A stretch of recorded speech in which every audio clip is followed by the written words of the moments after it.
Dear thầy, dear Sanger, I have two questions. The first question is, Master Lam Tế said, when we practice, we need the right explanation. And I keep thinking about this. Our lay master Wei Li always told us to believe in the mind and raise the doubt. But then Master Lam Tế said we need to have the right explanation, the right view, and I feel like that is very important. Could you please explain more? Thầy said the right view, the right explanation.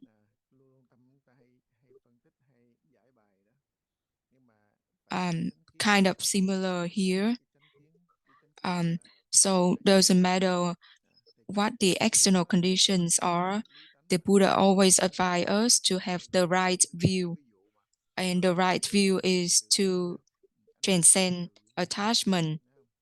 That right view is like a torch, a fire in the darkness. It's like the light to light up the darkness. The Buddha said all of his words has the same flavor. That is the flavor of liberation, and liberation needs us to transcend attachment. Just like the water, the sea water, doesn't matter which ocean we're talking about, all the water, sea water is salty. So depending on the conditions and the capacity, the Buddha has multiple methods and multiple vehicles. All of them are to lead to liberation, and all of them is to help get rid of attachment. So with the right view here, or to be clear on the principle, we need to transcend the attachment, to have the complete understanding of the principle. So when Master Lam Tế said the right explanation, what it means is the same as the right view.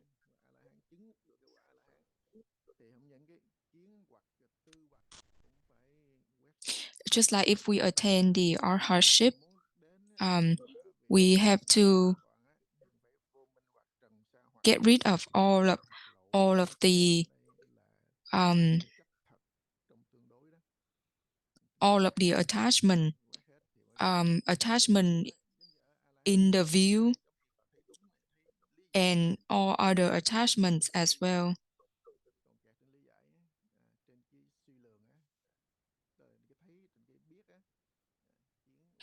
So even if the explanation is correct, but if we attach to those explanation,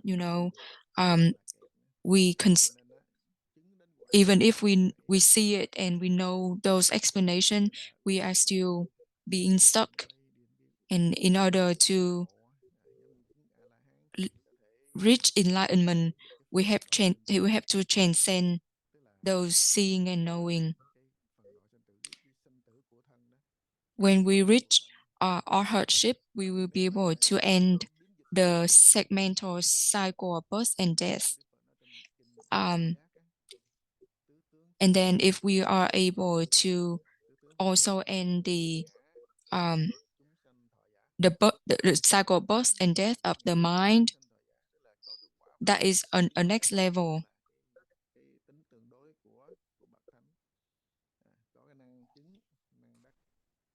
So all of the levels of attainment, when we set to attain those levels, they are still an object of attainment and a subject of attainment. So to reach the ultimate enlightenment, we have to transcend all of those levels.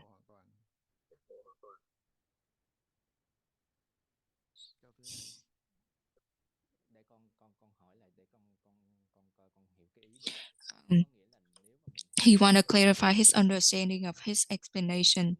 Does it mean that if we understand in the notion of the voice hearing of the vehicle, we can only understand at that level? Or if we understand based on the level of the bodhisattva, we will also stop in that level. So we have to go ultimately to the highest level to transcend all of that. Thầy said the Buddha established all of those vehicles, but at the end he also negated everything. Like in the Lotus Sutra, there are people who seeking the treasure or seeking the object of attainment. And on their path of going, they are tired and they just want to give up. However, the person who the leader on the road, he tried to create some scenarios to help it encourage the people to continue on their path. And once those people feel more encouraged to continue to go, then that leader will remove all of the scenarios or the benefits that he previously created. So the Buddha told us about the truth because we are attached to the fake. But once we attach to the truth as well, the Buddha have to also negate that truth.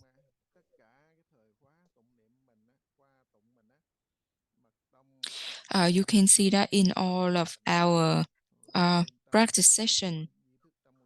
Doesn't matter what schools they practice, they always use the prajna as the heart sutra, or even for the Pure Land school, when they recite their sutras, they still have to recite the heart sutra. So what does that mean? It means that if we cannot reach the stage of prajna, we won't be able to reach the unsurpassed bodhi. So you have to understand that those sutras were created for people to recite. It's just to remind people to practice. But some people attach to those reciting sutra and they don't really practice. They just follow the form but forget about the essence, the substance. And for Zen, we don't have any of the forms. So a lot of people keep asking why Patriot Zen doesn't have any forms.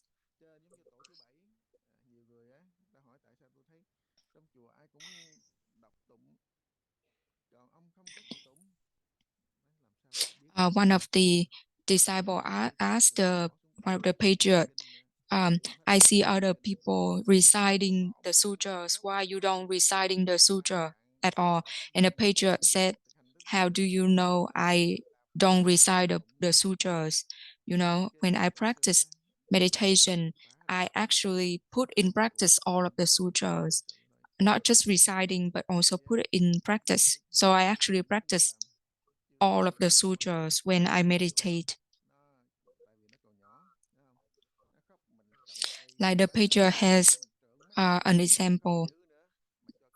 When the kid cry, if we try to scare him, he even cry further. But if we give him a candy, he will stop crying. And when he calm down, we can talk to him and explain to him so he be able to understand and fix his mistake. So those candies are just skillful means.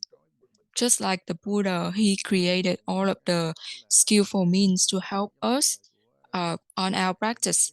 But once we are able to utilize the skillful means already, the Buddha will remove those skillful means.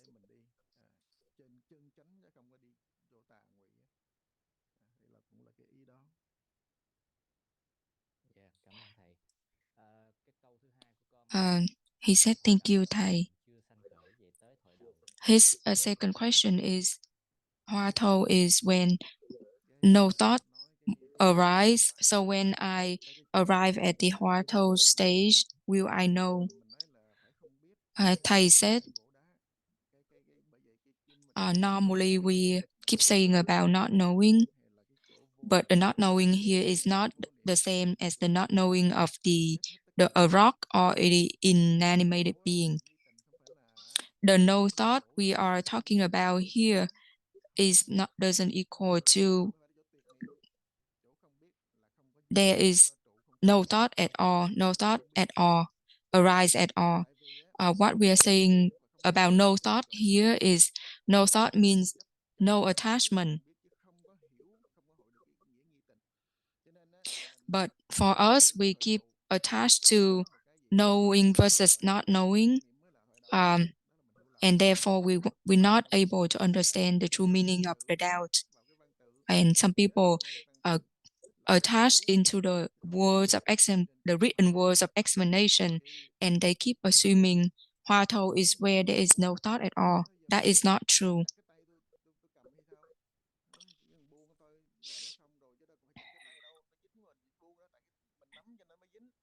Just like when you hold something too tight, you don't need to cut off your hand to let go. You just need to release, open the fist to be able to utilize the function of the hand, instead of cut off the hand.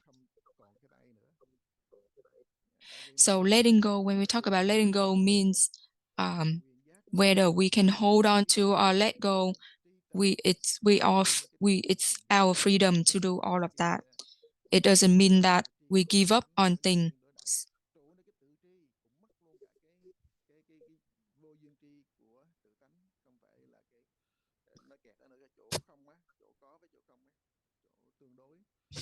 Thầy is talking about a verse about the word knowing. To give an example about people getting stuck in duality. So to let go of the attachment to yes or no, it's just to, like, you open your fist, release your hand, but it's not like cut off our hand. Lots of people just chase after duality and differentiation and the written words and are not able to truly get the meaning of the doubt. They think that of the Hoa Thâu, they think that Hoa Thâu means no thought at all, but that is not true.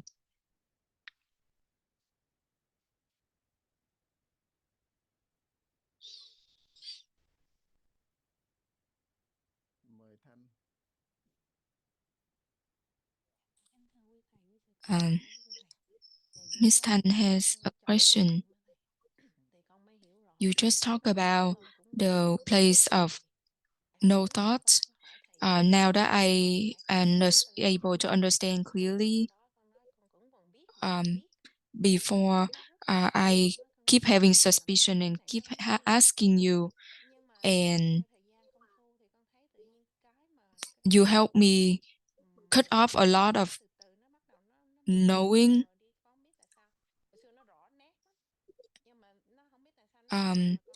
And I feel like gradually my knowing get weakened over time, but I'm not sure if I get it diluted.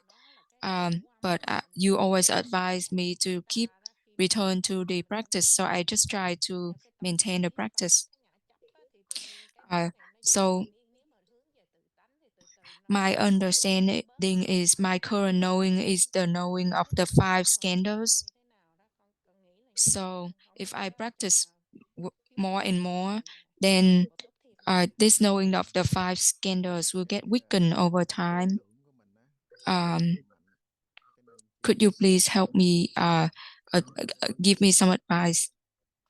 Thầy said our consciousness is very strong. So whenever we talk about something or explain about something, our attachment, we will attach to those explanations right away. So whatever we attach to, whether it's clear or not clear, yes or no, have or not having,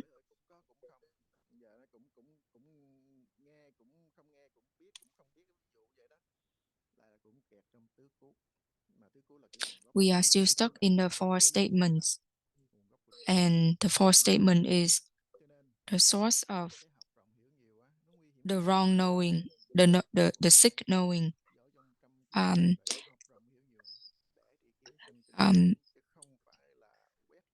that's why the Buddha told Ananda about the drawbacks of learning too much or accumulated too much knowledge.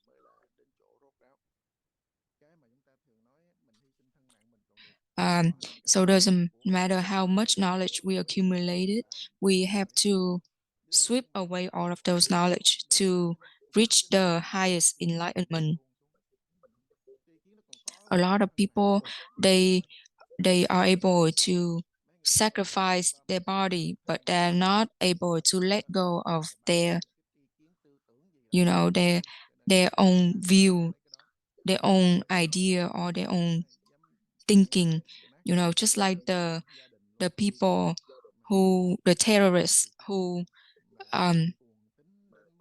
use the bomb to kill other people, they're not scared of death. They're willing to sacrifice themselves, but they are not able to let go of their wrong view, their deluded thinking.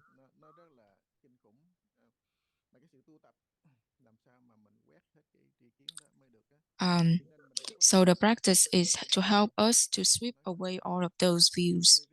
A lot of people, they feel worry of being considered silly or foolish. This foolish we are talking about is not equal to being stupid at all. It just means they are sincere and genuine. Their mind is straightforward and very genuine. But our nature, our tendency tend to be very clever. So whenever we exposed to the external conditions, we generate attachment right away. And it can lead us to the ultimate wholesome versus the ultimate unwholesome.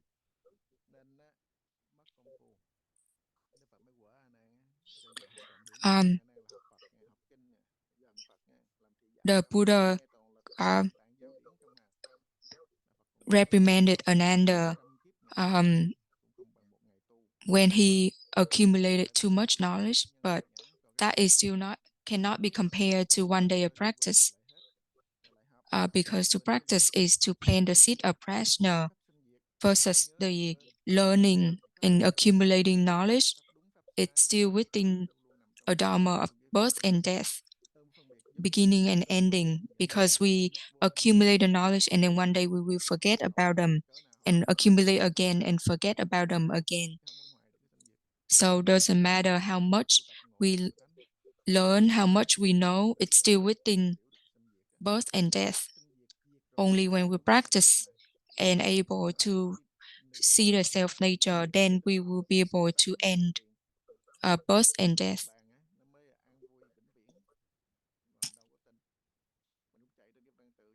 But a lot of people don't believe in that. They just follow the written words follow the sayings. We say when your mind is clear, then you doesn't matter what the principles are, you will be clear on all of the principles. But if your mind is not clear, doesn't matter how many principles you know, how much knowledge you know, you won't be able to fully grasp those knowledge.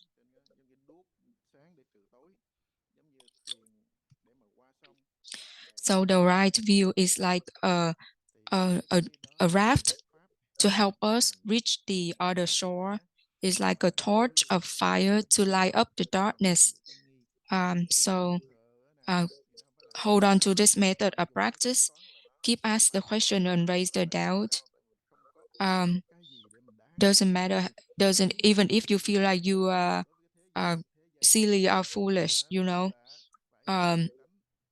Don't worry about that. There's nothing worth holding on to in this Saha world. Only the best way is to reach enlightenment. If your mind is still chasing after the external things, it means that you still not believe in your mind and your ideas, your conceptions, perception will keep lead you further away from the true nature. But all sayings is just skillful means to help you put down attachment in the mind. Just like if we can end the sick form, then the sick state and the healthy state will manifest. But both states are still within the same body, not anywhere else. Like the Buddha said, the pearl is under your sleeve, but you don't realize it and you keep seeking out outside, and then you just like a beggar, keep begging outside, and therefore you always gonna be poor instead of knowing the pearl under your sleeve and put it to use.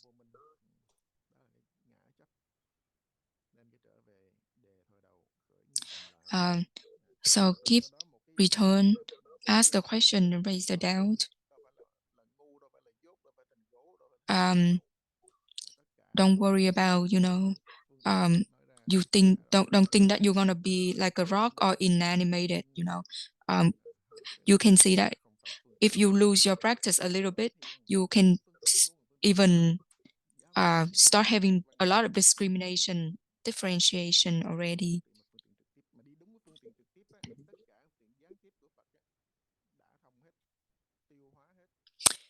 So this is the direct method. If you are able to grasp this direct method, then you will be able to be clear on all of the other indirect methods. Do you understand?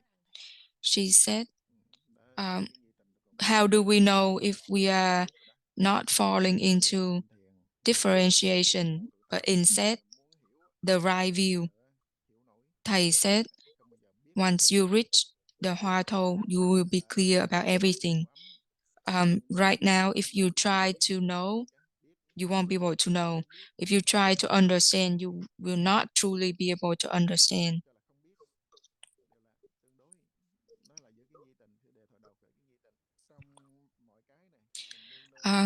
Right now, whatever you make assumption, you assume that you still differentiate, or you don't differentiate, it's still within duality. All you need to do is to nurture and prolong the doubt. And once you see the self-nature, then you'll be clear on everything. Just like the patriarch said, when your mind is clear, you will be clear on all the theories. But now if you keep trying to analyze the principle and the theory, but your mind is not clear, then you won't be able to understand. She said, I have another question. In the science said the mind is divided into conscious, pre-conscious, subconscious, and unconscious. But when we meditate, I feel like when I go deep into meditation, and from asking the teachers, I feel like we are able to go through all of the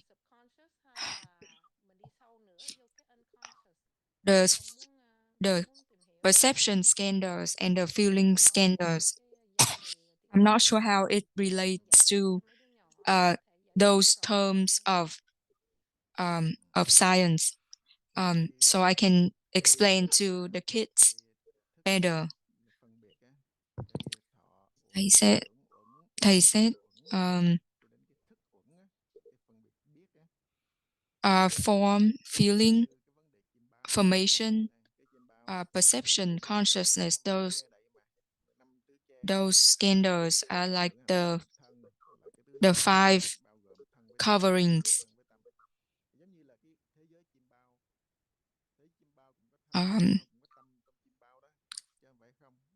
It's like the world in the dream.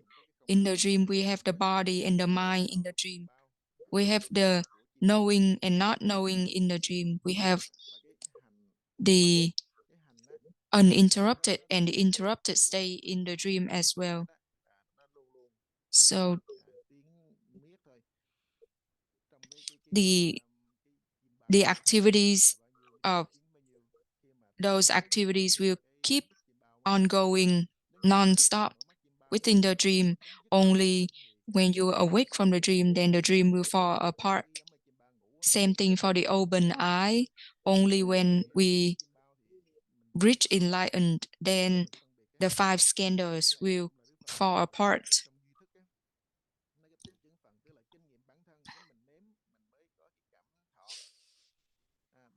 The Buddha has an example. For example, if we taste something, we will have a feeling like the taste, what taste it is. Or when we touch something, we also have the feeling of whether it's cold or hot. But we are still deep in delusion, so there's no way we are able to grasp the realm of enlightenment. If we are keep trying to brainstorm or try to understand about that realm, there's no way it will work. Only enlightenment will help us understand.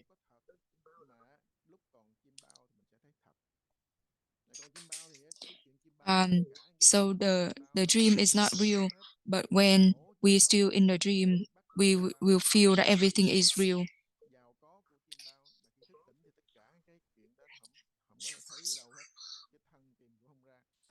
Once we awake, then everything will be gone, even the body.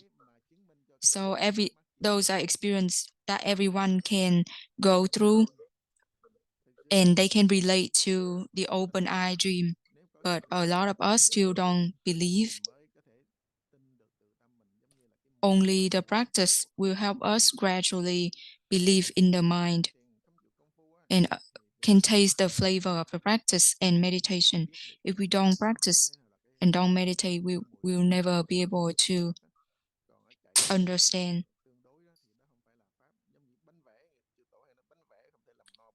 If we still follow chasing duality, that is not really practice the Dharma. So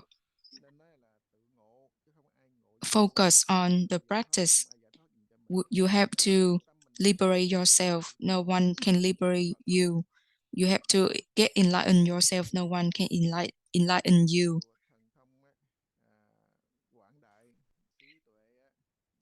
Even the Buddha, with all the complete superpower and wisdom, but he still cannot transform the karma of the sentient being.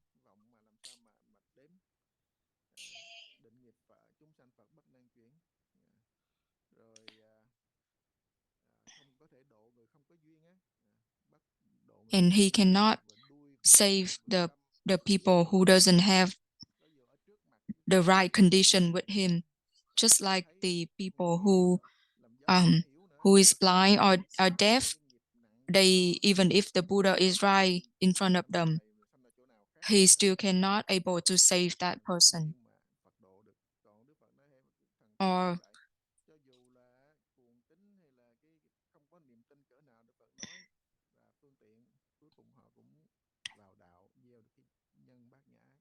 but for anyone who have who build up a connection with the Buddha, then doesn't matter how deluded they are, the Buddha can still be able to teach them, you know. So the Buddha cannot practice for you. He can only teach you the method for you to practice yourself, just like it's just like a doctor give you a medicine. If you want to cure your sickness, you have to take the medicine. Uh, you understand my explanation? Yes, I thank you, thầy. The time is up. Goodbye, everyone. Namo Shakyamuni Buddha.